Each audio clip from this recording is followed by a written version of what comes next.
Hello viewers, আমি দেবাশিস ইতিহাস চর্চার ক্লাসে তোমাদের স্বাগত জানাই। তোমরা জানো যে ব্রিটিশ ইস্ট ইন্ডিয়া কোম্পানি ভারতবর্ষে বাণিজ্যের জন্য এসেছিল এবং এই বাণিজ্যের জন্য ইস্ট ইন্ডিয়া কোম্পানি 1600 খ্রিস্টাব্দের 31শে ডিসেম্বর রানী এলিজাবেথের কাছ থেকে একটি চার্টার বা সনদ পেয়েছিল। এই চার্টারে বলা হয়েছিল যে ইস্ট ইন্ডিয়া কোম্পানি প্রাচ্য দেশে বা পূর্বের দেশগুলোতে একচেটিয়া বাণিজ্য করতে পারবে। একটা সময়ের অন্তরে এই চার্টার বা সনদ বা লাইসেন্স একে রিনিউ করতে হতো। খুব নীরবে এই কাজটা চলছিল, কিন্তু অষ্টাদশ শতকের মাঝামাঝি সময়ে, মানে ধরো 1750 নাগাদ, ভারতবর্ষে ইস্ট ইন্ডিয়া কোম্পানির রাজনৈতিক কর্তৃত্ব ও প্রতিপত্তি যখন ক্রমশ বাড়তে লাগলো, সেই প্রেক্ষাপটে দাঁড়িয়ে ব্রিটিশ সরকার উপলব্ধি করলো যে কোম্পানির অ্যাক্টিভিটিসের ওপর একটা নিয়ন্ত্রণ আরোপ করা দরকার। এই ভাবনা থেকেই 1773 সালে the east India company act, যাকে আমরা খুব ভালোভাবে চিনি রেগুলেটিং আইন নামে, এই নিয়ন্ত্রক আইন পাশ করা হলো। তোমরা বলতে পারো যে এই আইন ছিল ইস্ট ইন্ডিয়া কোম্পানির হাত থেকে ব্রিটিশ সরকারের হাতে ক্ষমতা হস্তান্তরের একটা প্রথম পদক্ষেপ।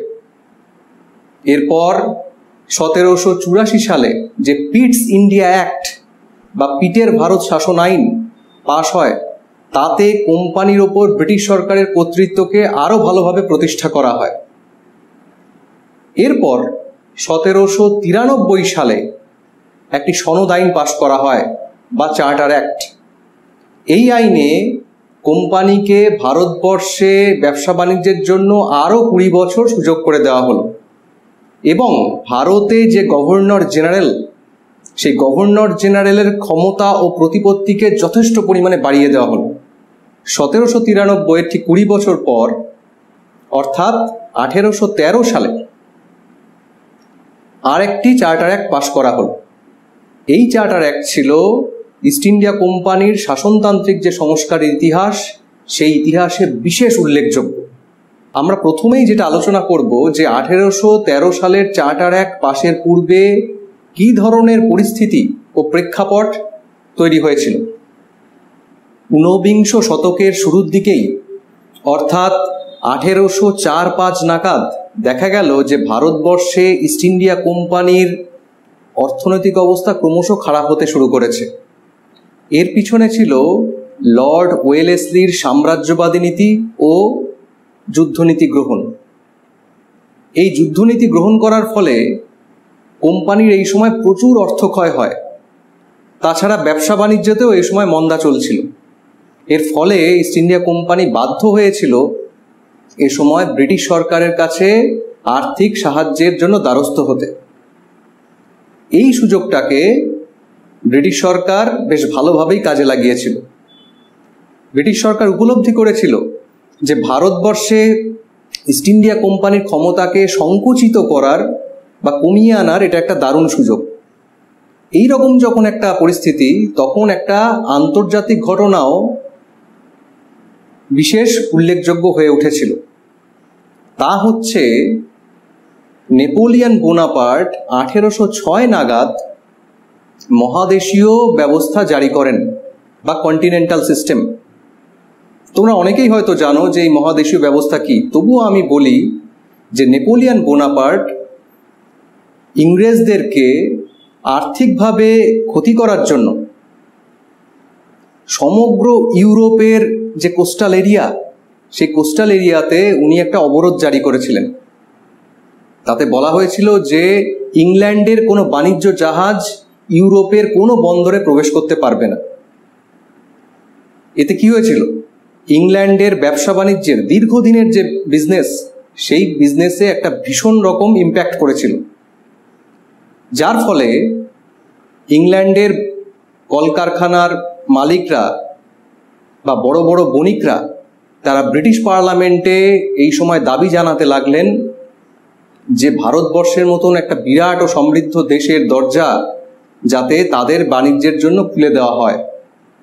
যদিও এই ডিমান্ড অনেক দিন ধরেই চলছিল, কারণ অষ্টাদশ শতকের মাঝামাঝিতেই যখন ইংল্যান্ডে শিল্প বিপ্লব হয়েছিল এবং শিল্প কারখানায় প্রচুর উৎপাদন শুরু হলো, তখন থেকেই একটা ডিমান্ড শুরু হয়েছিল যে ভারতবর্ষের বাণিজ্যের দরজা ইংল্যান্ডের বড় বড় শিল্প কোম্পানির জন্য খুলে দেওয়া হোক। তো সেই সুযোগ এর আগে তৈরি হয়নি, কিন্তু এই 1813 চার্টার অ্যাক্টের আগে পরিস্থিতি এমনই হয়েছিল যে ব্রিটিশ সরকার এবার কিন্তু বিষয়টাকে সিরিয়াসলি ভাবতে শুরু করেছিল। এ সময় ব্রিটিশ পার্লামেন্টে আর একটা দাবিও উঠেছিল। বলা হলো যে ব্রিটেনের যারা মিশনারি বা খ্রিস্টান ধর্ম প্রচারক, তারা যাতে ভারতবর্ষে আসার পারমিশন পায় এবং ভারতীয়দের মধ্যে খ্রিস্টান ধর্মের প্রচার করতে পারেন। অনেকে বললেন যে ব্রিটিশ সরকারের উচিত ভারতবাসীর ধর্মীয় এবং নৈতিক উন্নতি বিধান করা। তো এই প্রেক্ষাপটে বা এই সমস্ত ঘটনাকে মাথায় রেখেই 1813 সালের চার্টার অ্যাক্ট পাশ করা হয়েছিল। তো খুব স্বাভাবিকভাবে বোঝা যাচ্ছে যে এই সমস্ত ঘটনার ইম্প্যাক্ট কিন্তু চার্টার অ্যাক্টের যে ধারাগুলো ছিল তাতে অবশ্যই পড়বে। তাহলে চলো এবার আমরা চার্টার অ্যাক্টের ধারাগুলো দেখে নিই। 1813 সালের চার্টার আইন অনুসারে ভারতবর্ষে ইস্ট ইন্ডিয়া কোম্পানির ব্যবসা বাণিজ্যের মেয়াদ পরবর্তী 20 বছরের জন্য আরও বাড়িয়ে দেওয়া হলো। এরপর যেটা সবচেয়ে সিগনিফিক্যান্ট তা হচ্ছে যে এই আইনে বলা হলো যে ভারতবর্ষে ইস্ট ইন্ডিয়া কোম্পানির একচেটিয়া বাণিজ্যের অবসান ঘটানো হচ্ছে।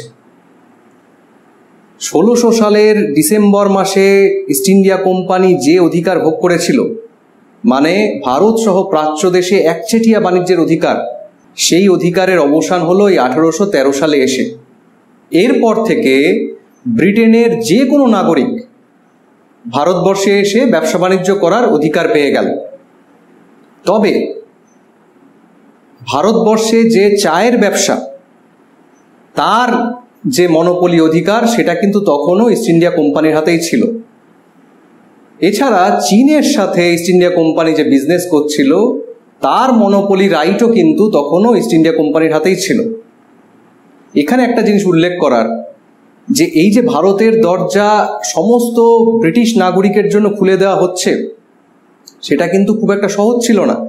যে কেউ চাইলে ভারতবর্ষে চট করে এসেই ব্যবসা বাণিজ্য শুরু করে দিতে পারতেন না।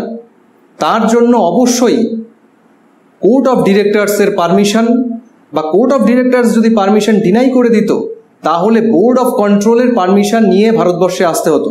যদি এই পারমিশন ছাড়া কেউ ভারতবর্ষে আসতো তাহলে অবশ্যই কিন্তু সে পানিশমেন্টের অধিকারী হতো।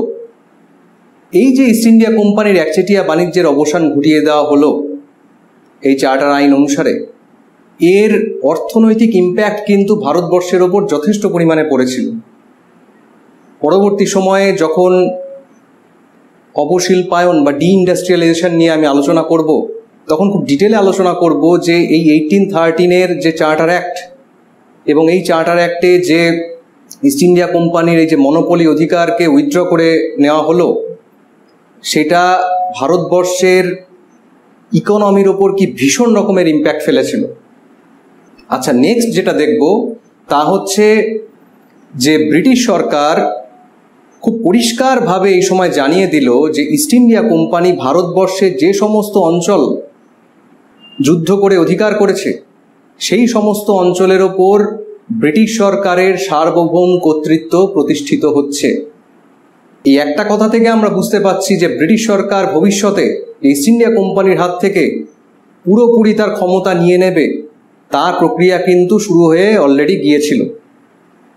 আরও বলা হলো যে ইস্ট ইন্ডিয়া কোম্পানির যে বাণিজ্য খাত এবং রাজস্ব খাত, এই দুটো পকেটকে আলাদা করে ফেলতে হবে। বাণিজ্য এবং রাজস্বকে মিলিয়ে ফেললে চলবে না। এবং রাজস্ব খাতে থেকেই ভারতবর্ষে কোম্পানির যে অ্যাডমিনিস্ট্রেশনের খরচ এবং যে মিলিটারি অ্যাক্টিভিটিসের খরচ সেটা বিয়ার করতে হবে। ব্রিটিশ সরকার কোম্পানির অ্যাক্টিভিটিসের ওপর যে ক্রমশ নিয়ন্ত্রণ বাড়াচ্ছে তার আর একটা উদাহরণ ছিল, এই অ্যাক্টে বলা হয়েছিল যে এখন থেকে কলকাতার গভর্নর জেনারেল এবং মাদ্রাজ ও বোম্বাইয়ের যিনি গভর্নর, তাদের নতুন নিয়োগের সময় অবশ্যই ব্রিটিশ রাজের পারমিশন নিতেই হবে। এই একটাই বলা হলো যে এখন থেকে ব্রিটিশ ইস্ট ইন্ডিয়া কোম্পানির অধীনে কেউ যদি কাজ করতে চায় তাহলে অবশ্যই তাকে ব্রিটেনের হেইলেবেরি কলেজ থেকে 4 বছরের ডিগ্রি করে তার সার্টিফিকেট জমা দিতে হবে, এবং ইস্ট ইন্ডিয়া কোম্পানির যে মিলিটারি ডিপার্টমেন্ট সেখানে যদি কেউ কাজ করতে চায় তাহলে এই রকমই এডিসকম কলেজের সার্টিফিকেট তাকে দিতে হবে। এই দুটো কলেজের নিয়ন্ত্রণ এই সময় রাখা হয়েছিল বোর্ড অফ কন্ট্রোলের ওপর। তাহলে এটা থেকে আমরা কি বুঝতে পারছি, এর আগে যেটা হতো যে বিশেষ কেউ সুপারিশ করে দিত বা কারো ক্ষমতা বলে কেউ কোম্পানির কর্মচারী হয়ে যেত, কিন্তু সেই জায়গাটা এখন আর রাখা হলো না। এখন যোগ্য ব্যক্তিকেই এই সমস্ত কলেজ থেকে পাশ করে সার্টিফিকেট নিয়ে তবে কোম্পানির কর্মচারী হতে হতো। এই অ্যাক্টের একটি ধারায় বলা হলো যে এখন থেকে ব্রিটেনের যারা মিশনারি বা খ্রিস্টান ধর্ম প্রচারক তারা ভারতবর্ষে আসতে পারবেন এবং এসে খ্রিস্টান ধর্ম প্রচার করতে পারবেন। 1813 চার্টার অ্যাক্টের লাস্ট যে ধারার উল্লেখ করব তা হচ্ছে ব্রিটিশ পার্লামেন্টে ঠিক করা হলো যে এখন থেকে ভারতীয়দের জন্য 1 লক্ষ টাকার একটা অ্যামাউন্ট বরাদ্দ করা হচ্ছে, যে টাকাটা এদেশের সাহিত্য ও সাহিত্যিকদের উৎসাহ প্রদান এবং বিজ্ঞান শিক্ষায় খরচ করা হবে। অর্থাৎ ভারতীয় নাগরিকদের প্রতি ব্রিটিশ সরকারের যে একটা নৈতিক কর্তব্য আছে তা প্রমাণ করার চেষ্টা করলো এই ধারার মাধ্যমে। তাহলে এই হচ্ছে মোটামুটি 1813 সালের চার্টার অ্যাক্ট। নেক্সট ভিডিওতে আমরা জানবো ঠিক এর 20 বছর পর 1833 সালে যে চার্টার অ্যাক্ট পাস হয়েছিল তাতে ইস্ট ইন্ডিয়া কোম্পানির জন্য বিশেষ কি উল্লেখযোগ্য পরিবর্তন করা হয়েছিল। তাহলে ভিডিওটা আজকে এখানেই আমি শেষ করছি। দেখা হবে নেক্সট ভিডিওতে। বাই।